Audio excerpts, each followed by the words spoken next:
দর্শক স্বাগত সোশ্যাল ইসলামী ব্যাংক নিবেদিত 7 দিনে। আজকের দিনের এখন পর্যন্ত সবচেয়ে বড় খবর, সাবেক প্রধানমন্ত্রী শেখ হাসিনার উপদেষ্টা সালমান এফ রহমান এবং আইনমন্ত্রী অর্থাৎ সাবেক আইনমন্ত্রী আনিসুল হক গ্রেপ্তার হয়েছেন। কিছুক্ষণ আগেই খবর, এটি হয়তো এর মধ্যে আপনারাও জেনেছেন। এবং আমরা দেখছি যে গত 5 আগস্টের পর থেকে প্রতিটি দিনই আসলে ঘটনাবহুল। প্রতিদিনই অসংখ্য মানুষ পদত্যাগ করছেন, নতুন তাদের দায়িত্বে নতুন কেউ আসছেন। যেমন আজকেই নতুন গভর্নর হয়েছেন প্রখ্যাত অর্থনীতিবিদ হাসান এইস মনসুর। এবং প্রতিদিনই কিছু না কিছু ঘটছে এবং সংবাদ শিরোনামের একটা বড় জায়গা জুড়েই থাকছে এই যে পরিবর্তিত পরিস্থিতি।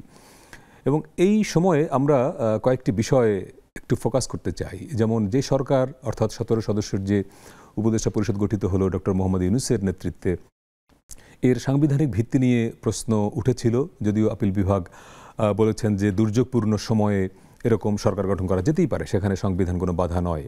কিন্তু প্রশ্ন হলো যে ভবিষ্যতে এটি চ্যালেঞ্জযোগ্য কিনা, এক। দ্বিতীয়ত এই যে সরকার এখন অন্তর্বর্তী সরকার হিসেবে দায়িত্ব পালন করছে, তারা কতদিন থাকবেন, তাদের ম্যান্ডেটগুলো কী এবং তাদের সামনে চ্যালেঞ্জগুলো কী। তারা এই সময় আইনশৃঙ্খলা পরিস্থিতি, অর্থনীতি নিয়ন্ত্রণ করবার মতো যথেষ্ট পরিমাণে যেসব উদ্যোগ নেওয়ার প্রয়োজন সেটি তারা নিতে পারছেন কিনা, নিতে পারবেন কিনা, তাদের সামনে অন্তরায়গুলো কোথায় কোথায়, এসব নিয়ে আজকে কথা বলতে চাই। আমাদের সঙ্গে আছেন সিনিয়র সাংবাদিক, দ্য বিজনেস স্ট্যান্ডার্ডের head of digital Zahid Nawaz Khan. স্বাগত। আমাদের সঙ্গে সংবিধান গবেষক এবং আইনজীবী আরিফ খান আসবেন, তিনি রাস্তায় জ্যামে আছেন, আশা করছি খুব দ্রুতই আমাদের সঙ্গে এসে যুক্ত হবেন। জাহিদ ভাই, শুরু করি সবশেষ খবরটা দিয়ে যে সালমান এফ রহমান এবং আনিসুল হক গত সরকারের সবচেয়ে প্রভাবশালী মানুষদের দুজন, ওনারা গ্রেপ্তার হলেন।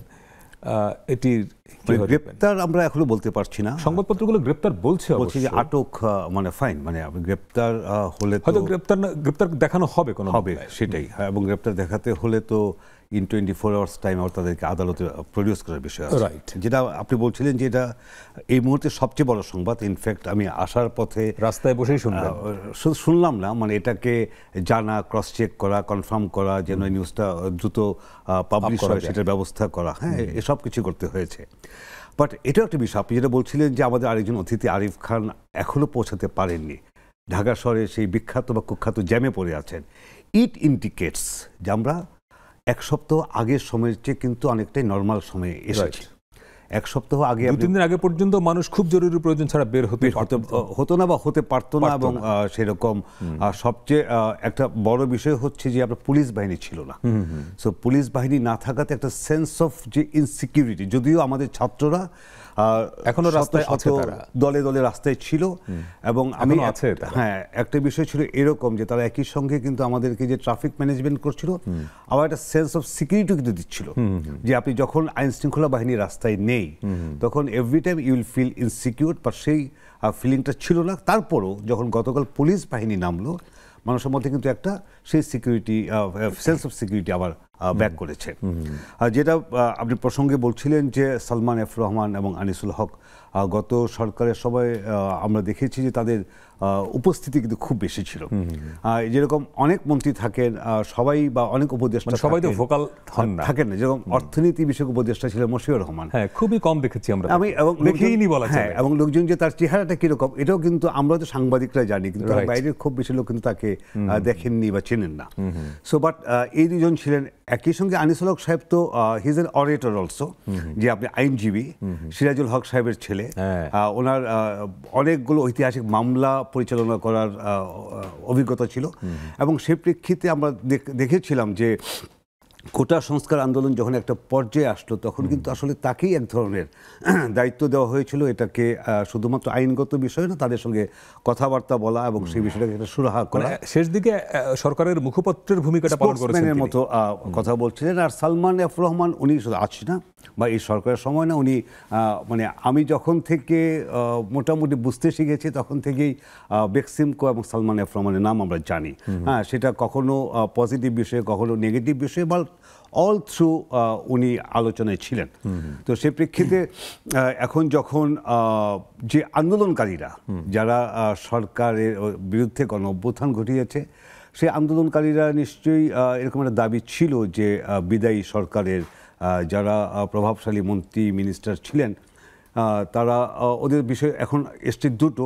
একটা তো অলথ্রই ছিল যে যে বিপুল পরিমাণ ছাত্র নিহত হয়েছেন সেটার বিচার, এবং অর্থনৈতিক ক্ষেত্রে যেসব যদি কোনো অনিয়ম থেকে থাকে তার সাথে যারা সম্পর্কিত তাদেরকে আইনের মুখোমুখি করা।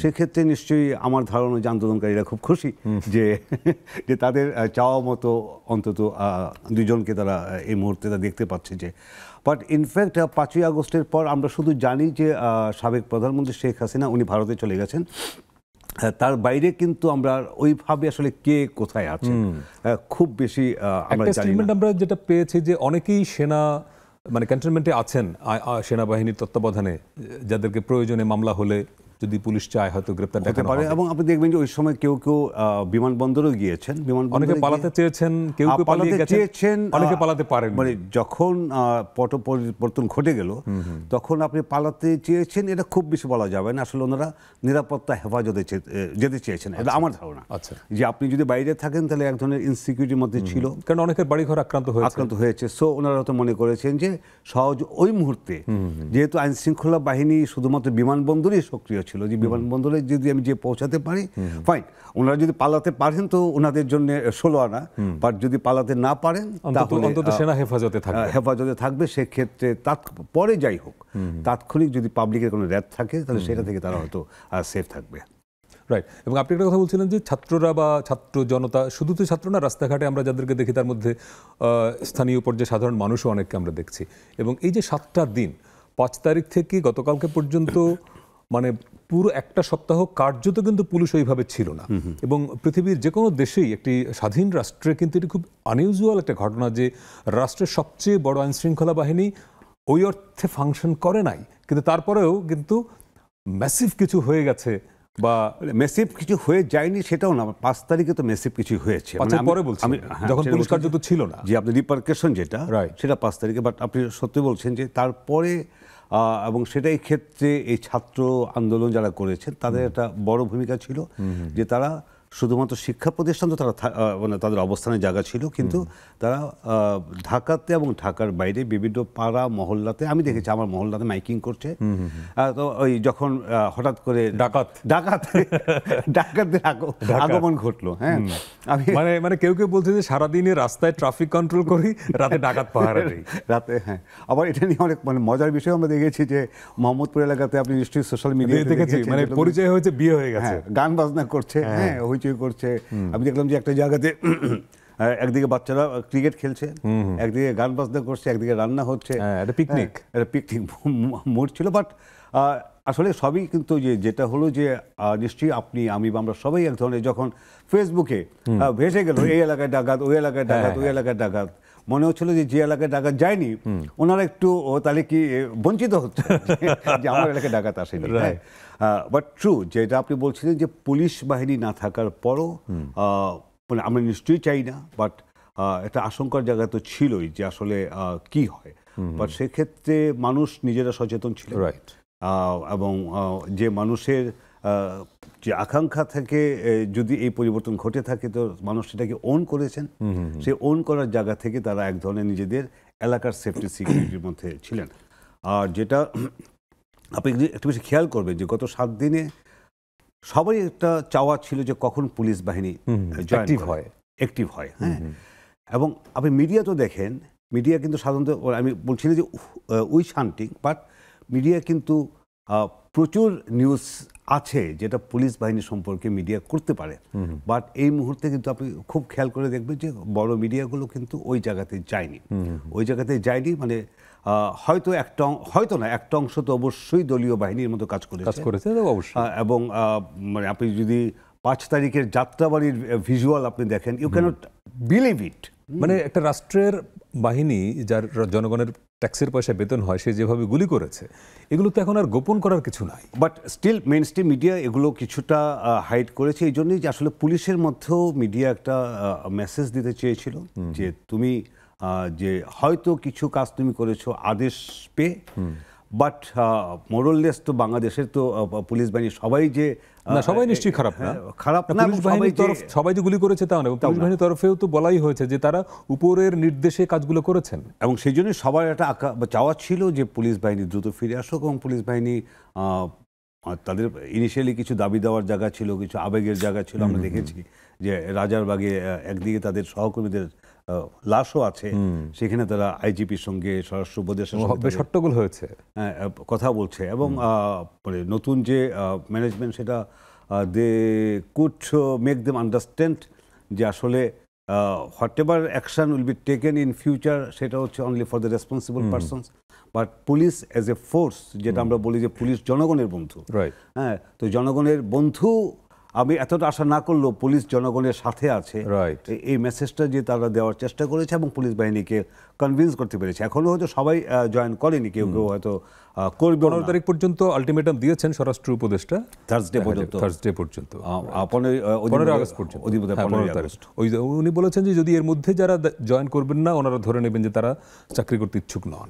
এখন যেই প্রশ্নটা জনপরিসরে আছে, যে ধরেন পুলিশের বিরুদ্ধে মানুষের ক্ষোভ বছরের পর বছর ধরে নানা কারণে ছিল, আপনি যেটা বলেন যে নিশ্চয়ই শতভাগ পুলিশ খারাপ না, হয়তো খুবই অল্প সংখ্যক খারাপ, কিন্তু স্প্রেড হয়েছে অনেক বেশি। এখন এই ঘটনার পরে পুলিশের তরফে বলা হচ্ছে যে তারা সত্যিকারেরই জনগণের বন্ধু হতে চায় এবং তারা একটা ভালো নৈতিক পুলিশিং, মানে নৈতিকভাবে তারা ভালো পুলিশ, এটা তারা প্রমাণ করতে চান। আপনাকে মনে এই যে বড় ঘটনাটা ঘটে গেল, এরপরে আগামী দিনগুলো আমরা সেই কাঙ্ক্ষিত যেই পুলিশ আমরা চাই, সেই পুলিশ আমরা দেখতে পারবো?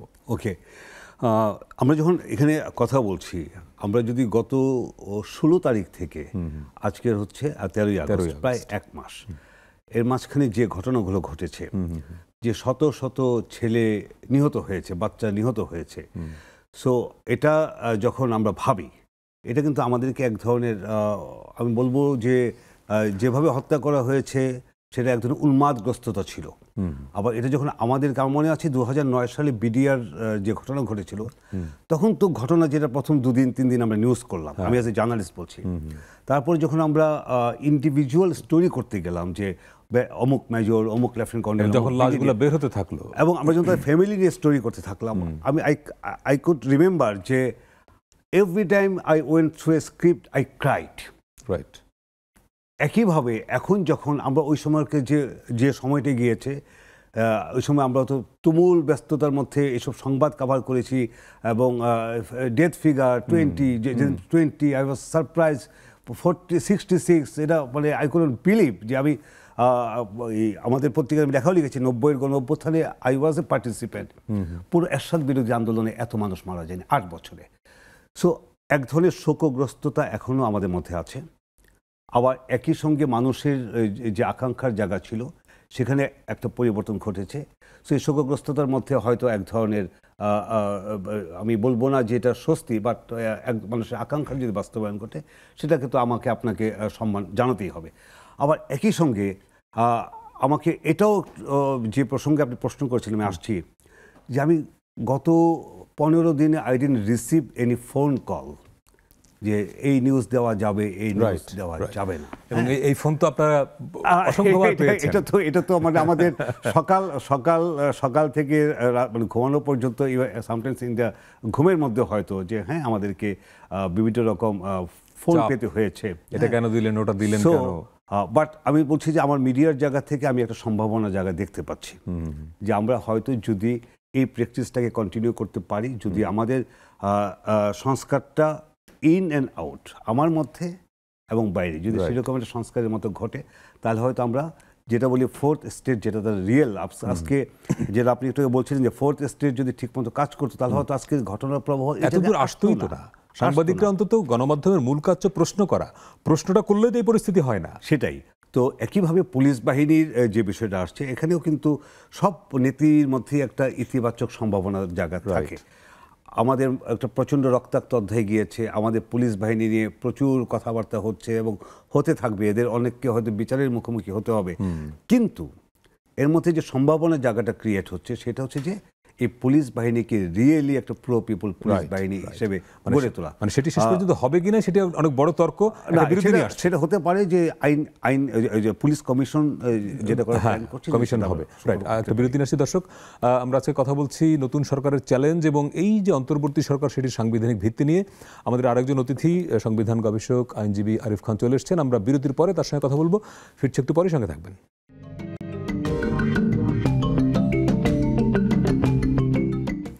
দর্শক, বিরতির পরে আবারও স্বাগত সোশ্যাল ইসলামী ব্যাংক নিবেদিত 7 দিনে। আজকে আমরা কথা বলছি অন্তর্বর্তী সরকারের সাংবিধানিক চ্যালেঞ্জ, সাংবিধানিক ভিত্তি এবং চ্যালেঞ্জ, এটি নিয়ে আমাদের সঙ্গে আছেন আইনজীবী ও সংবিধান গবেষক আরিফ খান এবং সিনিয়র সাংবাদিক জাহিদ নওয়াজ খান। দুই খানের মাঝখানে আমি খান। আরিফ ভাই, আমরা যে প্রশ্ন শুরু করেছিলাম, অন্তর্বর্তী সরকারের সাংবিধানিক ভিত্তিটা কি? যদি আপিল বিভাগ বলেছেন যে এরকম দুর্যোগপূর্ণ সময়ে এরকম সরকার গঠন করা যায়, কিন্তু ভবিষ্যতে এটা চ্যালেঞ্জযোগ্য কিনা? সাংবিধানিক ভিত্তি তো এর আছেই, এবং সংবিধান এবং এই অন্তর্বর্তী সরকারের সবচেয়ে বড় ভিত্তি হলো জনগণের ইচ্ছা। আচ্ছা, পৃথিবীর যে কোনো সংবিধানেরই প্রথম এবং প্রাথমিক ভিত্তি হলো জনগণের ইচ্ছা। বাংলাদেশের সংবিধানেরও তাই, এবং এইবার 5 আগস্ট বিপ্লব বা গণ অভ্যুত্থান অনেক 7 নম্বর অনুচ্ছেদে আমাদের জনগণের ইচ্ছার কথা আছে। 5ই আগস্ট যে সফল গণ অভ্যুত্থান হয়েছে এবং যেটা কার্যকর হয়েছে, এই জনরায় এবং এই জনগণের ইচ্ছাও কিন্তু এটার একটা গুরুত্বপূর্ণ ভিত্তি। ফলে বর্তমানে সরকার গঠন যে হয়েছে, অন্তর্বর্তীকালীন সরকার যেটা চলছে, এটা সংবিধানের আলোকে এবং সংবিধানের ভিত্তিতেই হয়েছে। সংবিধানকে সমুন্নত এবং সুরক্ষা করার অঙ্গীকার ব্যক্ত করেই কিন্তু সকলেই শপথ নিয়েছে এখনো পর্যন্ত, যে পদে শপথ নেওয়া হয়েছে। আপনি শপথগুলো লক্ষ্য করলে দেখবেন সেখানে এই সংবিধানকে রক্ষণ, সমর্থন ও নিরাপত্তা বিধান, এই 3টা জিনিসের কথা বলা হয়েছে, যে তারা এই সংবিধানকে রক্ষা করবে, সমর্থন করবে ও নিরাপত্তা বিধান করবে। ফলে এর সাংবিধানিক ভিত্তি আছে। এবং আমাদের সংবিধানের অনুচ্ছেদ যে 7 নম্বর অনুচ্ছেদ, খুবই অসাধারণ একটা অনুচ্ছেদ, যেখানে জনগণই সকল ক্ষমতার উৎস এবং সকল কাজের প্রজাতন্ত্রের মালিক জনগণ, সেটার সুস্পষ্ট আছে। তার মানে এটি কি ভবিষ্যতে কেউ চ্যালেঞ্জ করতে পারবে? আচ্ছা, যে কোনো বিষয়কে চ্যালেঞ্জ করার একটা খুবই সূক্ষ্ম একটা ব্যাপার আছে, সেটা হলো কোনো জিনিস বৈধ কি অবৈধ, এটার একটা প্রাথমিক ভিত্তি কিন্তু মানুষের ইচ্ছার মধ্য দিয়ে প্রকাশিত হয়। যেমন এইবার যেটা হয়েছে, ছাত্র জনতার যে অভ্যুত্থানের মধ্য দিয়ে তারা খুবই একটা ন্যায্য একটা দাবি আদায় করতে গিয়ে তারা একটা গণ অভ্যুত্থানের জন্ম দিয়েছে এবং সফলভাবে জন্ম দিয়েছে। ফলে এই যে ছাত্র জনতার দাবি ন্যায্য, বৈষম্যহীনতার দাবি ন্যায্য, আইনি এবং সাংবিধানিক এবং বৈধ, এগুলো নিয়ে কিন্তু কোনো প্রশ্ন করার কোনো সুযোগ নাই। মানে এগুলো এতটাই সুস্পষ্ট যে এই দাবিগুলো ন্যায্য এবং বৈধ। এই ন্যায্য এবং বৈধ দাবির প্রেক্ষিতে যখন একটা অভ্যুত্থান সংগঠিত এবং একটা সরকার গঠিত হয় একটা বিশেষ সময়ে, ঠিক আছে, একটা ক্রাইসিসকে মোকাবেলা করার জন্য, এটাকে অবৈধ বলার কোনো সুযোগ নেই। কিন্তু মানুষের অধিকার কিন্তু খুবই একটা চমৎকার একটা আইডিয়াটা হলো, কোনো জিনিস যদি খুবই প্রকাশ্যে বৈধ হিসাবে প্রতিষ্ঠিত এবং গৃহীত হয়ও, তারপরে কিন্তু এর বৈধতা যাচাইয়ের জন্য আদালতের পথ খোলা থাকে, রাস্তা খোলা থাকে। এই যে আমরা সকলে জানি কোনো কিছু বৈধ, তারপরও এর বৈধতাকে পরখ করে দেখার জন্য আদালতের রাস্তা যে ভবিষ্যতে খোলা থাকবে, এই খোলা রাখার উদ্দেশ্যই হলো সভ্যতা। এই খোলা রাখার উদ্দেশ্যই হলো আমরা স্বৈরাচারী না, আমরা কোনো কর্তৃত্ববাদী সমাজে এবং রাষ্ট্রে বসবাস করি না, সেই রাস্তাটা খোলা রাখা। কিন্তু এর অর্থ এই নয় যে এই গণ অভ্যুত্থানের বৈধতাকে কেউ চ্যালেঞ্জ করতে পারবে বা এটার কোনো উপায় আছে। একটা এক্সাম্পল যদি বলি, যে আজকে বাংলাদেশের রাজনৈতিক যে পরিবর্তন এবং যে কারণে যতগুলো কারণে এই ঘটনাটা ঘটলো, একটা বড় কারণ তো নির্বাচনী ব্যবস্থা, নির্বাচন না হওয়া, ভোট দিতে না পারা, এবং তার পেছনে হচ্ছে যে সংবিধানের যে ত্রয়োদশ সংশোধনী ছিল, নির্দলীয় একটা তত্ত্বাবধায়ক সরকার নির্বাচনকালে এই সিস্টেমটা বাতিল করে দেওয়া, এবং যেই তত্ত্বাবধায়ক সরকার ব্যবস্থা এসেছিল কিন্তু এক ধরনের বিরাট রাজনৈতিক আন্দোলনের পরিপ্রেক্ষিতে, অর্থাৎ ওটা তো জনদাবি ছিল, কিন্তু সেইটা তো আবার আদালতে বাতিল হয়ে গেল। তো এবং এটা একটা মহা একটা বিচার বিভাগীয় একটা জোচ্চুরি করা হয়েছে। এবং এই কাজটা আজকে যা করেছে, আজকে আমি ইদানিং সোশ্যাল মিডিয়ায় দেখছি যে অনেকের বিচার দাবি করা হচ্ছে, যেখানে যেসব ছবি দিয়ে বিচার দাবি করা হচ্ছে, তারা হলো এই সাম্প্রতিক গণহত্যাকারীদের ছবি, যাদের ছবি দেওয়া হচ্ছে যে এদের বিচার করতে হবে। কিন্তু এদের সঙ্গে কিন্তু খুব গুরুত্বপূর্ণ আরেকজনের বিচারের দাবি কিন্তু তোলা দরকার, যে বাংলাদেশের সংবিধান, বাংলাদেশের ভোটাধিকারের যে ব্যবস্থা ছিল, ন্যূনতম গ্রহণযোগ্য যে একটা ব্যবস্থা ছিল, পৃথিবীর কোনো ব্যবস্থাই কিন্তু নিরঙ্কুশভাবে শতভাগ ত্রুটিমুক্ত না। তো বাংলাদেশের প্রেক্ষিতে যে ন্যূনতম যে গ্রহণযোগ্য ব্যবস্থা ছিল, এই ব্যবস্থাকে নিতান্তই একটা ইজমের প্রতি সমর্থন দেখাতে গিয়ে যেভাবে বিচার বিভাগকে ব্যবহার করে বিচারপতি এবিএম খায়রুল হক জিনিসটাকে যেভাবে বাতিল করে দিলেন, এটা একটা ভয়াবহ একটা অনাচারের জন্ম দিয়েছে। এবং আপনি যদি সেই বিখ্যাত রায়টা পড়েন, এবিএম খায়রুল হক সাহেব যে রায়টা লিখেছে, সেই রায়টাতে আপনি দেখবেন সেখানে 8 জন এমিকাস কিউরি, এমিকাস কিউরি মানে কিন্তু সে কোনো পক্ষের না। এমিকাস কিউরি মানে হলো নিরপেক্ষ তৃতীয়, খুবই জ্ঞানী গুণী গ্রহণযোগ্য আইনি পণ্ডিত বা জুরিস্ট, তাদেরকে আবেদন জানিয়ে বলা হয় যে আমরা একটা খুব জটিল আইনি সমস্যায় আছি, আপনারা এসে পরামর্শ দেন। 8 জন এমিকাস কিউরির মধ্যে 7 জন এমিকাস কিউরি একদম দ্বিধাহীন ভাষায় বলল যে এক ভয়াবহ অনাচারের জন্ম দিবে আপনারা যদি তত্ত্বাবধায়ক সরকার ব্যবস্থা বাতিল করে দেন। মানুষের ভোটাধিকার থাকবে না, একনায়কত্বের উত্থান হবে, স্বৈরাচারের জন্ম দেবে এবং দেশ ভয়াবহ বিশৃঙ্খলার মধ্যে পড়বে। আপনি 2011 সালের সেই রায়টা এবং এমিকাস কিউরিদের বক্তব্যগুলো শুনলে বুঝতে পারবেন, মনে হচ্ছিল তারা যেন 2024 সালের কথাই বলছিল। সবাই এটা বুঝতে পেরেছে, শুধু একমাত্র বিচারপতি। এবং আপনি শুধু রায়ের ক্ষেত্রে এরপরে যখন 2011 সালে পঞ্চদশ সংশোধনীর মাধ্যমে এটা ইনক্লুড করা হয়, মানে বাতিল চূড়ান্তভাবে করা, তখনও কিন্তু ওইখানে বিশেষ কমিটিতে যারা পরামর্শ বা কি বলা যায় সাবেক বিচারপতি, আইনজ্ঞ, এমনকি পত্রিকার সম্পাদক, সুশীল সমাজের যারা গিয়েছিলেন, ওইটাতে আমি কভার করেছি, অধিকাংশই কিন্তু পক্ষে ছিলেন। আমি আপনার বই থেকে উদ্ধৃতি দিই। আপনি পঞ্চদশ সংশোধনের উপরে সবচেয়ে গুরুত্বপূর্ণ কাজ করেছেন। আপনি যে বইটা লিখেছেন এটা একটা ঐতিহাসিক দায়িত্ব পালন করেছেন, এবং সবচেয়ে গুরুত্বপূর্ণ বিষয় হলো আপনার বইটা সুপ্রিম কোর্টের পরবর্তীতে খুব গুরুত্বপূর্ণ রায়ে কিন্তু আপনার বই থেকে উদ্ধৃতি দেওয়া হয়েছে, রেফারেন্স দেওয়া হয়েছে। তো আপনার বইটা দলিল হিসেবে খুব গুরুত্বপূর্ণ, এবং আমি সবাইকে বলবো যারা মানে কি ভয়াবহ অনাচার যে করা হয়েছে এই তত্ত্বাবধায়ক সরকারকে এবং ভোটাধিকারের ব্যবস্থাকে তুলে দিয়ে, সেইটার দলিলগুলো ওই বই থেকে পড়া উচিত, দেখা উচিত, যেখানে এমনকি আপনার বইয়ে ওইটার প্রমাণ আছে যে তত্ত্বাবধায়ক সরকার বা ভোটের ব্যবস্থা বা এই ব্যবস্থা যে তুলে দেওয়া হবে, এটা কিন্তু সংসদেও কিন্তু শুরুর দিকে কোনো ধরনের কোনো প্রস্তাব বা কোনো মতামত কিন্তু ছিল না। এটা হঠাৎ করে মাঝখানে এসে কোনো একটা পক্ষের মাথায় ঢুকেছে যে আমরা যদি আজীবন কেয়ামত পর্যন্ত যদি আমরা ক্ষমতায় থাকতে চাই, তাহলে দেশের নির্বাচন ব্যবস্থাকে ধ্বংস করে দিতে হবে, নির্বাচন ব্যবস্থাকে তুলে দিতে হবে এবং ভোটাধিকারকে নিশ্চিহ্ন করতে হবে, এবং তারা সেটা করে। তার মানে আজকের এই যে সংকট বলেন, বা এখন আপনি যে ভাষায় বলছেন যে সংকটের মধ্যে সম্ভাবনাও দেখছেন, তার মানে এখন আগামীতে নিশ্চয়ই অন্তর্বর্তী সরকার অনন্তকাল থাকবেন না, ওনারা একটা নির্বাচনী প্রক্রিয়া তৈরি করবেন, ভোট হবে। এখন আগামীতে এই একই কোশ্চেন কিন্তু আসবে যে ভোট হবে কার অধীনে। আচ্ছা, ফাইন। একটা বিষয় হচ্ছে যে আপনি যেটা মূল প্রশ্ন করেছিলেন ওনাকে, যে সাংবিধানিকভাবে এটার ভিত্তিটা, এটা এখানে আসলে কয়েকটা পার্টি আছে। উনি যেটা বললেন যে জনগণের আকাঙ্ক্ষা, আমাদের সংবিধানের অনুচ্ছেদ 7, জনগণ হচ্ছে প্রজাতন্ত্রের মালিক, সেই হিসাবে জনগণের যেটা চাওয়া সেটা এখানে বাস্তবায়িত হয়েছে। অনুচ্ছেদ 106 অনুযায়ী এখানেও রাষ্ট্রপতি আপিল বিভাগের কাছে মতামত চেয়েছেন, মতামত দিয়েছেন। আপিল বিভাগ একটি অন্তর্বর্তী সরকারের পক্ষে মতামত দিয়েছেন। আর তারপরে অনুচ্ছেদ 48 আপনি দেখবেন যে রাষ্ট্রপতির যে ক্ষমতা বলতে উনি কিন্তু সংবিধানকে রক্ষা করার, উনি যদি বাংলাদেশের নাম্বার 1 ব্যক্তি হন, মানুষ হন, এবং ওনার উপর সংবিধান রক্ষার দায়িত্ব অর্পিত, তাহলে উনি সেটা রক্ষা করবেন। সো এটা হচ্ছে এই গণ অভ্যুত্থানের পক্ষের মানুষের যুক্তি। বিপক্ষের মানুষের যুক্তি আছে, সেখানে বলা হবে যে শেখ হাসিনাকে বাধ্য করা হয়েছে। সো এটা যেহেতু বাধ্য করা হয়েছে, এটার কোনো আইনগত ভিত্তি থাকবে না, এই যুক্তি থাকবেই। ভবিষ্যতে হয়তো ওনারা চ্যালেঞ্জ করলে এই যুক্তি, এবং এখানে একটু যোগ করে বলতে হবে যে শেখ হাসিনাকে বাধ্য করা হয়েছে তিনি নিছক শেখ হাসিনা ছিলেন না, ওই মুহূর্তে তিনি ছিলেন গণহত্যাকারী শেখ হাসিনা। ফলে এই বাধ্য করার পিছনে কিন্তু একটা পপুলার একটা ভিউ বা উইল আছে। আচ্ছা, আরও আপনার মানে যারা রেডিক্যাল, আমি একটা ফরাদ মঞ্চারের একটা বক্তব্য দেখছিলাম, যিনি বলছেন যে জয় সাহেব যেটা বলছেন যে ওনাকে বাধ্য করা হয়েছে, সো উনি এখনো বাংলাদেশের প্রধানমন্ত্রী, সো উনি এখন যেখানে অবস্থান করছেন, ওনারা একজন বৈধ প্রধানমন্ত্রীর পক্ষে চাইলে ইন্টারফেয়ার করতে পারেন। এটা ওনারা কেন বলছেন? এই এক একটা অভ্যুত্থান, বিপ্লব বলি, এটা তো বিভিন্ন রকম মাত্রা থাকে। সো এই ছাত্রদের আকাঙ্ক্ষার জায়গা হচ্ছে একরকম, আবার রেডিক্যালদের যারা রেডিক্যালাইজ তাদের আকাঙ্ক্ষার জায়গাটা আরো বিস্তৃত।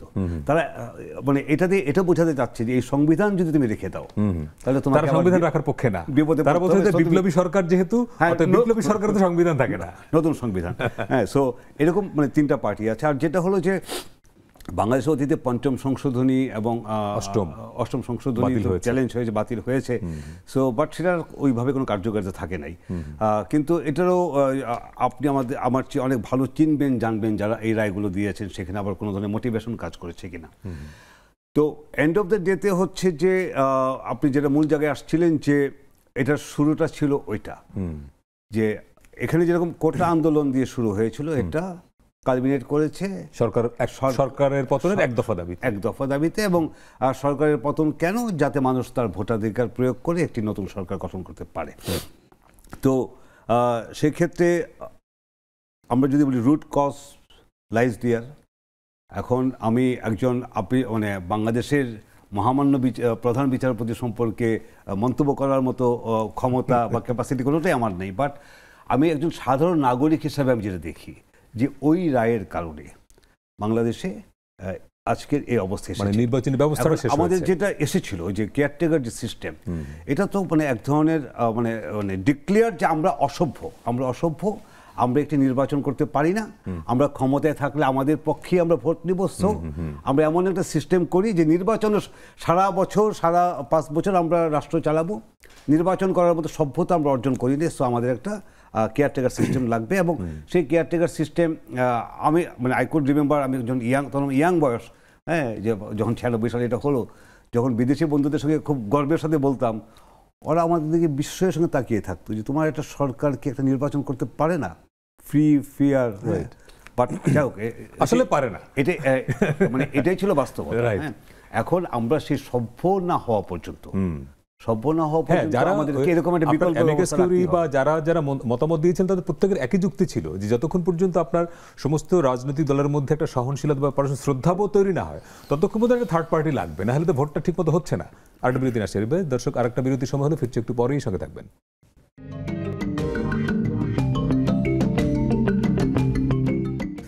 দর্শক, বিরতির পরে আবারও স্বাগত সোশ্যাল ইসলামী ব্যাংক নিবেদিত 7 দিনে। আজকে আমরা কথা বলছি অন্তর্বর্তী সরকারের সাংবিধানিক ভিত্তি ও চ্যালেঞ্জ নিয়ে। আমাদের সঙ্গে আছেন আইনজীবী ও সংবিধান গবেষক আরিফ খান এবং সিনিয়র সাংবাদিক জাহিদ নেওয়াজ খান। আরিফ ভাই, একটা বিষয়, 17 জন দায়িত্ব নিলেন এবং আমরা যেটা শুনছি বা বুঝতে পারছি যে এনারা ওই কেয়ারটেকারের মতো 3 মাস থাকবেন না, একটা লম্বা সময় থাকতে চান, যেহেতু ওনাদের মূল দায়িত্ব ইলেকশন না, ওনারা বলছে রাষ্ট্র সংস্কার, যেটি আন্দোলনকারীদেরও প্রধান দাবি, যে সিস্টেম পরিবর্তন করা, তার জন্য একটা বড় সময় লাগবে। এখন একটা বড় সময় যদি থাকতে হয়, 17 জন মানুষ, তার মধ্যে প্রধান উপদেষ্টার ঘাড়ের উপরে 27টি মন্ত্রণালয়, এটা খুব ইম্পসিবল না জিনিসটা ডিল করা? আপনি যেভাবে সংখ্যা দিয়ে বলেছেন এটা তো ইম্পসিবল মনে হয়, কিন্তু আপনি যদি ব্যক্তিকে চিন্তা করেন, ডক্টর মোহাম্মদ ইউনূস খুবই যোগ্য, ক্যাপাবল মানুষ, এবং 27টা মন্ত্রণালয় উনি রেখেছেন। তিনি একা চালাবেন নিশ্চয়ই এটা না, উনি খুবই যোগ্য ব্যক্তিদেরকে ওনার সঙ্গে নেবেন। ওনার যেমন আলিমা মজুমদারকে কালকে বিশেষ সহকারী হিসেবে নিয়েছেন। সো ওনার পোর্টফোলিওতে আছে। এখন কেন এতগুলো মন্ত্রণালয় আসলো? বাংলাদেশে তো কোনো সময় 60টা মন্ত্রণালয় ছিল না, এক সময় খুবই কম মন্ত্রণালয়, 15টা 18টা মন্ত্রণালয় বাংলাদেশ চলেছে। পরে মন্ত্রণালয়ের সংখ্যা বেড়েছে, কাজের সংখ্যা বেড়েছে। ফলে কোনো মন্ত্রী মহোদয়, উপদেষ্টা মহোদয়ের অধীনে একাধিক মন্ত্রণালয় থাকার মধ্যে আমি কোনো ত্রুটি দেখি না। যেটা ইম্পর্টেন্ট, এখন রাষ্ট্রের কাজ এবং সরকারের কাজ বহু বৃদ্ধি পেয়েছে, ফলে প্রতিটা কাজের জন্য আলাদা আলাদা দক্ষ লোক নিতে হবে। নিশ্চয়ই তাদের পদমর্যাদা উপদেষ্টার পদমর্যাদা হবে না, কিন্তু যোগ্য লোক নেওয়া সম্ভব এবং সেটা চালানো সম্ভব। এটা আমি বড় কোনো চ্যালেঞ্জ মনে করি না। আরো কিছু উপদেষ্টা নেওয়া দরকার। এটা ডিপেন্ড করে, খুব বেশি নিলে অসুবিধা হবে, তখন সিদ্ধান্ত গ্রহণ প্রক্রিয়া স্লথ হয়ে যাবে, মাথাভারী হয়ে যাবে, এটা হয়তো ওনারা চাইবেন না। ফলে এখন কথা হলো, প্রাথমিকভাবে যে উপদেষ্টা পরিষদ গঠিত হয়েছে খুবই অভিজ্ঞ এবং খুবই প্রজ্ঞাবান ব্যক্তিদের সমন্বয়ে গঠিত। তারা নিজেরা পরামর্শ করে এবং অন্যান্য গুরুত্বপূর্ণ ব্যক্তিদের সঙ্গে পরামর্শ করে তারা নিশ্চয়ই যে সিদ্ধান্ত নেবেন সেটা ভালো সিদ্ধান্ত হবে। জাহিদ ভাই, আপনার কি মনে হয় এটা চ্যালেঞ্জিং না? অবশ্যই।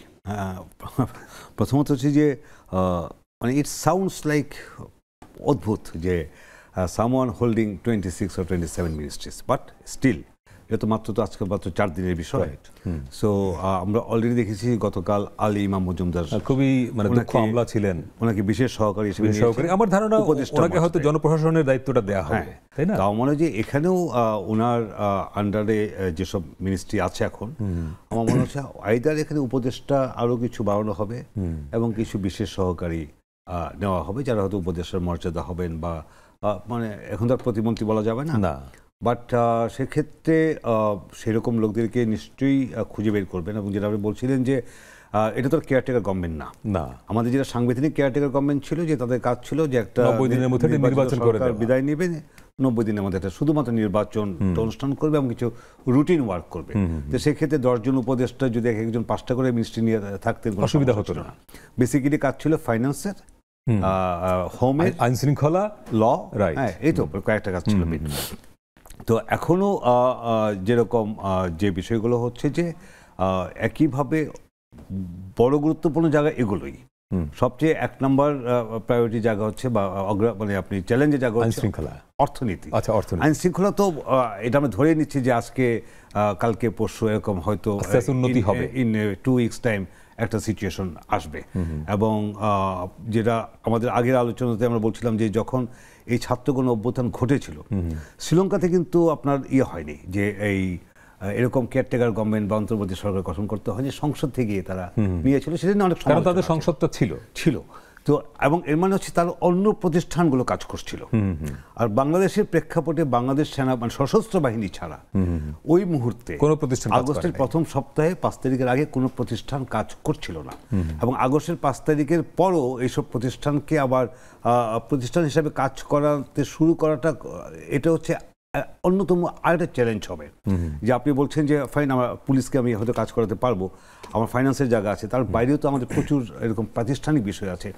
যে খুব অদ্ভুত বিষয় না যে একটা দেশে ছাত্রগণ অভ্যুত্থানের পরে আপনি জুডিশিয়ারি নাই, পুলিশ নাই, অনাস্থা। আপনি জুডিশিয়ারির কথা বলছেন, আপনি আমাদের কথা বলেন যে একটা দেশের ছাত্রগণ অভ্যুত্থানের পর আমাদেরকেও মানে একটা অংশ আস্থায় নিতে পারছে না। সে আস্থায় নিতে না পারারও কিছু কারণ নিশ্চয়ই আছে। তো সেরকম ভাবে যে এখন এই প্রতিষ্ঠানগুলোকে শুধুমাত্র সচল করা, প্রতিষ্ঠানগুলোকে কার্যকর করা, এবং যেটা বলা হচ্ছে এটা কোটা সংস্কার থেকে শুরু হলো, তারপরে এটা রাষ্ট্র মেরামতের একটি আন্দোলনে এখন পরিণত হয়েছে। সো এই প্রতিষ্ঠানগুলোকে আল্লাহ না করুন যদি আমাদের আবার কোনো রকম ক্রাইসিস হয়, যেন প্রতিষ্ঠান কাজ করতে পারে, পুলিশ যেন পুলিশ হিসাবে কাজ করতে পারে, আপনি জুডিশিয়ারি যেন জুডিশিয়ারির মতো করে কাজ করতে পারে, সেরকম কোনো মেকানিজম ডেভেলপ করতে গেলে নিশ্চয়ই এই কাজের পরিধি বাড়বে। কাজের পরিধি বাড়ার ক্ষেত্রে শুধুমাত্র এক্সিস্টিং অ্যাডভাইজার কাউন্সিল দিয়ে যে সেটা হবে এরকম না, আরও লোকজন লাগবে। বাট মেইন বিষয় হচ্ছে যে সেই প্রতিষ্ঠানকে প্রতিষ্ঠান হিসেবে গড়ে তোলার ক্ষেত্রে যেসব সংস্কার দরকার সেই সংস্কারগুলো করতে হবে। তো সেই সংস্কার করার ক্ষেত্রে এখন চ্যালেঞ্জের জায়গা হচ্ছে টাইম। আপনি নিশ্চয়ই কেউই আশা করছে না যে এই সরকার 3 মাসের মধ্যে নির্বাচন দিয়ে সম্ভাবনা। আর হচ্ছে যে আবার এটাও তো যে আপনি তো অনন্তকালও থাকবেন না, আপনার ক্ষেত্রে একটা নিশ্চয়ই ওনারা হয়তো আর 1 মাসের মধ্যে তাদের যে যদি রোড ম্যাপটা ঠিক করতে পারেন, তখন তারা হয়তো একটা টাইম ফ্রেম ঠিক করবেন। যেরকম অলরেডি পলিটিক্যাল পার্টিগুলো দাবি মানে বলেছে যে কেয়ারটেকার গভর্নমেন্ট ক্যান টাইম যে পর্যন্ত একটি যৌক্তিক সময় দেওয়া হবে, যৌক্তিক সময়। আওয়ামী লীগ থেকে এখনো আমরা ওইরকম ভাবে, যেহেতু আওয়ামী লীগ এই মুহূর্তে একটু বিচ্ছিন্ন অবস্থায় আছে, বাট তারপরেও আমরা দু একটা মানে ইন্ডিকেশন পেয়েছি যে দ্রুত নির্বাচন দিতে হবে। বাট আই ডোন্ট থিঙ্ক যে আওয়ামী লীগও আর দ্রুত নির্বাচন চায়, কারণ তাদেরকেও একটা সময় নিয়ে রিগ্রুপ, তাদের দল গোছানোর ব্যাপার আছে। সো এই মুহূর্তে বিএনপিও যে খুব রেডি এরকম না, বিএনপিরও কিছু ইন্টারন্যাশনাল ইকুয়েশন করতে হবে। তাদের মূল নেতা দেশের বাইরে আছেন, উনি আসতে পারবেন কিনা, উনি আসতে আইনি প্রক্রিয়া আছে, বিভিন্ন জনের সাথে আন্ডারস্ট্যান্ডিং এর বিষয় আছে। সো এসব বিষয় আসে মিলে যে মেবি আমার আন্ডারস্ট্যান্ডিং যে যৌক্তিক সময় বলতে বিএনপি যেটা বলেছে বা অন্যরা যেটা বলছে, অন্য দলগুলো কেয়ারটেকার গভর্নমেন্টও বা এই অন্তর্বর্তী সরকার সেই যৌক্তিক সময়টাই নেবে। কারণ এখানে কেউ তো ক্ষমতায় থাকার জন্য আসেন না, একটা মানে বৈপ্লবিক পরিবর্তনের মধ্য দিয়ে তারা দায়িত্ব নিয়েছেন। আমি ক্ষমতাসীনও বলবো না, দায়িত্ব নিয়েছেন। সো তারা সেই যৌক্তিক সময়ের মধ্যে যে সংস্কারগুলো করেন, যেটা আপনি আগে বলছিলেন পুলিশ বাহিনীর যে সংস্কার কি হবে, যদি সে সংস্কার না হয় তাহলে এই এত মানুষের প্রাণ দেওয়ার তো কোনো অর্থ থাকলো না। যদি আমরা সেই আগের পুলিশিংই আমাকে দেখতে হয় বা আগের ভোটই আমাকে দেখতে হয়। আরে ভাই, আপনার কি মনে হয় যে মূল ক্ষোভটা ছিল তো অনেকগুলো, কিন্তু একটা বড় ক্ষোভ তো পুলিশের বিরুদ্ধে, মানে আন্দোলন যখন তুঙ্গে তখন মূল ক্ষোভটা পুলিশের বিরুদ্ধে। এখন পুলিশ বলছে যে তারা অনুতপ্ত বা তারা উপর মহলের অর্ডারে এই কাজ করেছে, বাট এই বাহিনী সবাই তো খারাপ না নিশ্চয়ই। এই বাহিনীর প্রচুর দেশপ্রেমিক সৎ অফিসার আছেন এবং সাধারণ সদস্যদের মধ্যে অসংখ্য ভালো মানুষ আছেন। কিন্তু আমরা যেই ধরনের পুলিশ চাই, এই পরিবর্তনের পরে সেই ধরনের পুলিশ পাবো? হ্যাঁ, সেই ধরনের পুলিশ সম্ভব এই কারণে আসলে পুলিশ বাহিনী আমরা সম্প্রতি যে ভয়াবহ রূপ তাদের দেখলাম, এটা তো তারা একদিনে বা রাতারাতি তাদের এই রূপ দেখায়নি। গত 15 বছর ধরে সকল নিয়ম শৃঙ্খলা, আইন, হায়ারার্কি সবকিছু ধ্বংস করা হয়েছে, নষ্ট করা হয়েছে, এবং বিশেষ লোভ দেখিয়ে বিশেষ ধরনের ব্যক্তিদেরকে তাদের বস বানানো হয়েছে, যেন বিশেষ ক্ষেত্রে বিশেষ সার্ভিস তাদের কাছ থেকে নেওয়া যায়, যেভাবে জাতীয় নির্বাচনগুলো করেছে। তো এইভাবে জিনিসটাকে ধ্বংস করা হয়েছে। ফলে পুরো পুলিশ বাহিনীর উপরে যে দোষ দেওয়া হচ্ছে, এটা খুবই অন্যায় হচ্ছে। আমাদের পুরো পুলিশ বাহিনীর দেওয়া ঠিক হবে না, এবং ক্ষোভ দেখানো ঠিক হবে না। এটা রিফর্ম সম্ভব, এবং সবচেয়ে বড় দরকার হলো তাদের অভ্যন্তরীণ স্বাধীনতা এবং স্বচ্ছতা। যদি পুলিশ বাহিনীর মধ্যে যদি স্বচ্ছতা প্রতিষ্ঠা করা যায়, সততার ভিত্তিতে এবং পরীক্ষিত মানদণ্ডের ভিত্তিতে যদি তাদের প্রমোশন এবং অন্যান্য সুযোগ সুবিধাগুলো নিশ্চিত করা যায় এবং রাজনৈতিক হাতিয়ার হিসেবে ব্যবহার করা না হয়, হ্যাঁ, তাহলে করবে না কেন? আমাদের বাংলাদেশের বাহিনীগুলো বিশ্বের অন্য যে কোনো বাহিনীর মতোই পেশাদার বাহিনী, কিন্তু তাদের যে নিয়ন্ত্রক সংস্থা যেটা সরকার যদি এরকম ভয়াবহ একটা দানবে পরিণত হয়, তখন এটা আশা করার কোনো উপায় নেই যে কোনো এজেন্সিকে সে ঠিক রাখবে। এবং আমার মনে হয় বাংলাদেশে গত সপ্তাহে যা ঘটেছে, যেভাবে একটা গুরুত্বপূর্ণ আইন শৃঙ্খলা রক্ষাকারী বাহিনী এত বড় একটা শূন্যতার মধ্যে পড়ে গেল, বিচার বিভাগের মতো একটা কেন্দ্রীয় একটা সংস্থা শূন্যতার মধ্যে পড়ে, একদিনে আপিল বিভাগে সব বিচারপতি পদত্যাগ করতে হলো, তাও আবার জনদাবির মুখে, এবং জনগণের দাবির মুখে একজন নতুন প্রধান বিচারপতি নিয়োগ করতে হলো। সেই প্রধান বিচারপতিও আবার গত 10 বছর ধরে খুবই অন্যায়ভাবে এবং বেআইনিভাবে বঞ্চিত ছিলেন। সারা বিশ্বের যে কোনো যোগ্য উচ্চতম বিচারপতিদের যদি আপনি একটা সার্ভে করেন, আমাদের বর্তমান প্রধান বিচারপতি ওয়ান অফ দ্য টপ বিচারপতি হিসেবে উনি র্যাঙ্কিংয়ে থাকবেন। অক্সফোর্ডে পড়াশোনা করা, যুক্তরাষ্ট্রে পিএইচডি করা প্রধান বিচারপতি ব্যারিস্টার ইশতিয়াক সাহেবের ছেলে। কিন্তু সবাই জানি আমরা, এটা কোর্টে আমরা সবাই জানি, তার প্রশংসা সবাই করে, তাকে সবাই পছন্দ করে, সবাই ভালোবাসে, কিন্তু এই ব্যক্তিকে বছরের পর বছর ধরে বঞ্চিত করা হয়েছে। এই যে সিস্টেমেটিকভাবে একটা মানে রাষ্ট্রের সকল মানে প্রতিষ্ঠানকে ধ্বংস করা, কেন্দ্রীয় প্রতিষ্ঠানকে ধ্বংস করে দেওয়া, এই ধ্বংস করার একটা উদ্দেশ্য থাকে। এই উদ্দেশ্য বহু বছর ধরেই এক্সারসাইজ হয়ে আসছিল। আমরা এটার চূড়ান্ত এবং ভয়াবহতম এক পরিণতি দেখলাম আমাদের অগাস্টের প্রথম সপ্তাহে, এবং এই পরিণতি মানে শুনলে বা মনে হলেও গা শিউরে ওঠে, এবং পৃথিবীর মানবজাতির যে কোনো ব্যক্তিরই গা শিউরে ওঠা উচিত। সেটা গণহত্যা, মানে একটা যন্ত্র বা মেশিনকে গণহত্যার কাজে ব্যবহার করা হলো। এইটা পৃথিবীর ইতিহাসে কোনো সরকারের এরকম ন্যাক্কারজনক এবং ভয়াবহ অবস্থান নেওয়ার কোনো নজির নেই। আরেকটা বিরতি নিয়ে আসছি দর্শক, আজকে আমরা কথা বলছি অন্তর্বর্তী সরকারের সাংবিধানিক ভিত্তি এবং চ্যালেঞ্জ নিয়ে। আরেকটা বিরতির সময় হলো, ফিরছি একটু পরেই, সঙ্গে থাকবেন।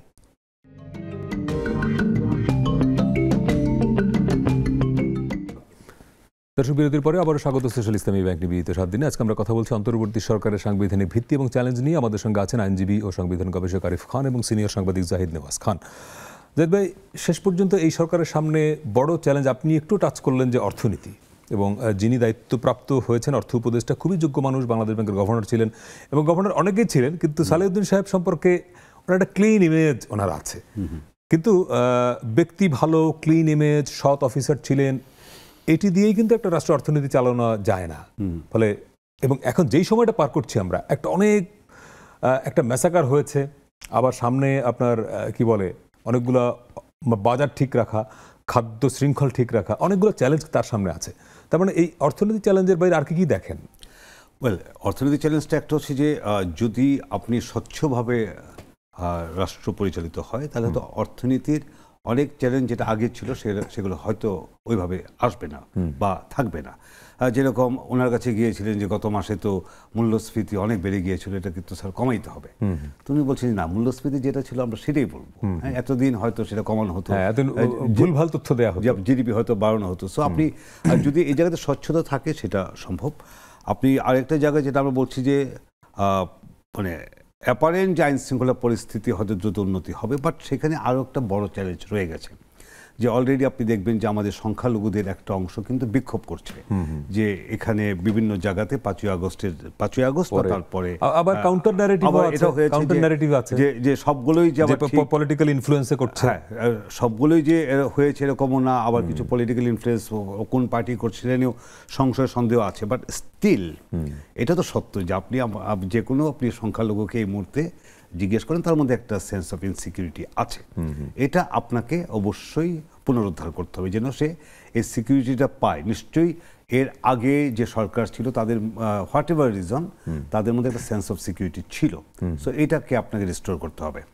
আপনাকে একটা বড় চ্যালেঞ্জের জায়গা হচ্ছে যে আমার নেইবার হচ্ছে যে সে আমার সাথে ব্যবসায়িক সম্পর্ক বলি, আমার সাথে তার স্ট্র্যাটেজিক অন্য যেসব বিষয় আসে থাকে, সিকিউরিটি, কেউ যেন কারোর মাধ্যমে থ্রেটেন না হয়, আমার মাধ্যমে যেন ইন্ডিয়া থ্রেটেন না হয়, ইন্ডিয়ার মাধ্যমে যেন আমি একইভাবে ভাইস ভার্সা আমি থ্রেটেন না হই। সো এই জায়গাটা তো একটা খুব ইম্পর্টেন্ট বিষয় যে এবং সেখানে হয়তো আমাদেরকে জনপ্রিয় বক্তৃতা না করা ভালো, রাইট, এই সরকারের স্বার্থেই। হ্যাঁ, সো আপনাকে ফ্রেন্ডশিপ রাখতে হবে। আমরা যেটা বলি যে সবার সঙ্গে বন্ধুত্ব, কারোর সঙ্গে শত্রুতা নয়, তাহলে আমাকে কারোর সঙ্গে শত্রুতাতে এই মুহূর্তে যাওয়া বা কখনই যাওয়া উচিত হবে না। সো এটা হচ্ছে আরেকটা চ্যালেঞ্জ। আর এর বাইরে হচ্ছে যে পলিটিক্যাল পার্টিগুলা যেন এই আস্থায় যেতে পারে যে ইনক্লুডিং আওয়ামী লীগ, যে সরকার যে নির্বাচন করবে, যখন করবে তখন নির্বাচনটা সুষ্ঠু হবে অবশ্যই। যেহেতু আপনি আগের 15 বছর আওয়ামী লীগ ক্ষমতায় ছিল, এখানে তার যেসব অন্যায় অবিচার করেছে এগুলোর বিচার নিশ্চয়ই সরকার করবে, কিন্তু যখন নির্বাচন হবে তখন যেন এটা ফেয়ার প্লে হয়, যেন লেভেল প্লেইং ফিল্ড যেন হয়। সেই আস্থাটা যেরকম বিএনপি হয়তো পাবে, জামাত পাবে, বাট আওয়ামী লীগকেও কিন্তু সেই আস্থা পেতে হবে। আপনাকে এটা ভুলে গেলে চলবে না যে Awami League as a political party বাংলাদেশের one of the largest political parties, তাই তো? এবং তার মানে সাপোর্টার তো একরকম বিষয়, হয়তো নির্বাচনে আসা যাওয়া করে, কিন্তু তার কর্মী বাহিনী এটা হিউজ। সো আপনাকে এই হিউজ কর্মী বাহিনী সম্পূর্ণ একটা পলিটিক্যাল পার্টিকে, এই পার্টি যেন এই সরকারের প্রতি আস্থা পায়, সেটা খুবই কঠিন। চেষ্টা করতে হবে। আরিফ ভাই, আপনি কি চ্যালেঞ্জ দেখেন এর বাইরে? সব বড় বড় চ্যালেঞ্জ বলে ফেলেছে, ফলে এটার সাথে যোগ করা কিছু নয়। তবে আমাদের একটা জিনিস একটু হৃদয়বত্তা দিয়ে অনুভব করা উচিত। আমরা এখনও যদি এমনভাবে জিনিসগুলোকে ব্যাখ্যা করি বা কথা বলি যেন আমরা একটা স্বাভাবিক সময়ে বসে কথা বলছি, এটা খুবই ভুল হবে। আমরা স্বাভাবিক সময়ে বসে কথা বলছি না। আওয়ামী লীগকে নির্বাচনে অংশগ্রহণের সুযোগ দিতে হবে, লেভেল প্লেইং ফিল্ড দিতে হবে, এই কথাগুলো যখন বলা হয় মনে হয় যেন গত 2-3 সপ্তাহে কিছু ঘটেনি দেশে। কিন্তু ব্যাপারটা কিন্তু এত হালকাভাবে বা এত সহজভাবে দেখলে হবে না। আওয়ামী লীগ একটা দল, কিন্তু সেই দল গত সপ্তাহে, এখনো তো হিসাব তো আসছে না, 500-র উপরে মানে মৃত্যু, খুন, মানে রেকর্ডেড এবং এখনো পর্যন্ত আলোচনা শুরুতেই আমরা এই বিষয়ে অসংখ্য কিভাবে আহত মানুষ। এবং তো এই যে লেভেল প্লেইং ফিল্ড, ভয়াবহ অনাচার, দুর্নীতি, প্রতিষ্ঠান ধ্বংস, খুন, লুটপাট, গণহত্যা, প্রত্যক্ষভাবে জড়িত যে ব্যক্তি এবং ব্যক্তিগণ এবং যে দল, সেই দল খুব দ্রুত সহজে, আপনি চাইলেও কি সে স্বাভাবিকভাবে সব কিছু করে ফেলতে পারবে? মানুষের মনের দিকে তাকাবেন না, দেখবেন না। ফলে এইখানে চ্যালেঞ্জের মধ্যে আমি সবচেয়ে বড় চ্যালেঞ্জ দেখি, সেটা হলো এক নজিরবিহীন নির্বিচার স্বৈরশাসনের ফলে, কর্তৃত্ববাদিতার ফলে আমাদের সমাজের যে সেন্স অফ জাস্টিস নষ্ট হয়ে গেছে, আমাদের ন্যায় বিচার বোধ নষ্ট হয়ে গিয়েছে, আমাদের পারস্পরিক নাগরিক হিসেবে একজনের সাথে আরেকজনের সামাজিক সম্পর্কের ন্যায় ভিত্তিক বোধ নষ্ট হয়ে গিয়েছে দুর্নীতির কারণে এবং বিভাজনের মধ্যে দিয়ে সমাজ শাসনের। মানে আপনি হয় আমার বন্ধু না হয় শত্রু। হ্যাঁ, এই বিভাজন এবং এই দ্বিধা থেকে, এই ভয়াবহ ক্ষয় থেকে সমাজকে উদ্ধার করা হলো এই মুহূর্তে সবচেয়ে বড় কাজ। অন্তর্বর্তীকালীন সরকার একটা খুবই গুরুত্বপূর্ণ উদ্যোগ, কারণ এই ভেঙে পড়া এবং ক্ষয়ে যাওয়ার সময়কে, সমাজকে সে কিছুটা হলেও টেনে উদ্ধার করার চেষ্টা করবে এবং আত্মবিশ্বাসকে, সেন্স অফ জাস্টিসকে, বিচার বোধকে, ঠিক আছে, পুনঃপ্রতিষ্ঠা করবে। করে আমাদের সম্পর্কগুলো যদি স্বাভাবিক করতে পারে, তাহলে খুব তাড়াতাড়ি না, বাট অদূর ভবিষ্যতে আমাদের কিছু জিনিস হয়তো অর্জন হবে। বাট এটাই সবচেয়ে বড় কাজ। অনেক ধন্যবাদ আরিফ খান, জাহিদ নওয়াজ খান। দর্শক, আমরাও আরিফ খানের কথা দিয়ে শেষ করি যে খুব স্বাভাবিক সময়ে বসে আমরা কথা বলছি না, একটা অস্বাভাবিক সময়ে বসে কথা বলছি, ফলে সব কিছু আমরা যেভাবে যুক্তি দিয়ে সরল রেখায় ভাবতাম সেভাবে আলোচনার সুযোগ কম। কিন্তু আমরা প্রত্যাশা করি যে অন্তর্বর্তী সরকারের সামনে অনেকগুলো চ্যালেঞ্জ, সেই চ্যালেঞ্জের একটা বড় কাজ হবে মানুষের মধ্যে এই স্বাভাবিক অবস্থায় ফিরিয়ে আনার চেষ্টাটা করা যত দ্রুত সম্ভব। ভালো থাকবেন।